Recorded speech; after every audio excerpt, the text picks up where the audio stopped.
ஒரு அப்பா கல்யாணம் பண்ணி ஒரு பொண்ணை வீட்டுல இருந்து வெளியே அனுப்பும் போது அப்பா சொன்னாராம், நீ போற வீட்டுல உன்னை சந்தோஷமா வச்சுக்கிட்டாங்கன்னா, உன் மாமியார் மாமனார்லாம் உன்னை சந்தோஷமா பாத்துக்கிட்டா, உன் புருஷன் உன்னையவே சுத்தி சுத்தி வந்தா, எனக்கு நீ கடிதம் எழுதும் போது பேனாவுல கடிதம் எழுது.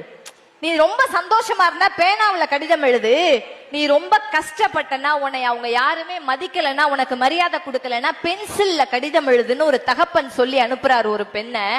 ஒரு 6 மாசம் கழிச்சு கடிதம் வருமா வருமா வருமானு காத்துக்கிட்டு இருக்காரு. மகள் கிட்ட இருந்து இப்ப அப்பாவுக்கு கடிதம் வருதுங்க. இந்த ஒரே ஒரு விஷயம் தான் ஆண்கள் இன்னமும் இந்த உலகத்துல உயிரோட வாழ்றதுக்கு காரணம். கடிதம் அனுப்பின உடனே அப்பா அந்த கடிதத்தை ஆவலா பிரிக்கிறாரு. என்ன சொல்லி அனுப்பியிருந்தாரு? சந்தோஷமா இருந்தா பேனாவில எழுது, நீ கஷ்டப்பட்டா பென்சில்ல எழுது, அப்பா புரிஞ்சுக்குவேன்னு சொல்லி அனுப்புனாரா இல்லையா? நம்ம பொண்ணு பேனாவில எழுதியிருக்காளா பென்சில்ல எழுதியிருக்காளான்னு ஓபன் பண்ணி அப்பா சந்தோஷமா பாக்குறாரு. பொண்ணு பேனாவில கடிதம் எழுதியிருக்கா.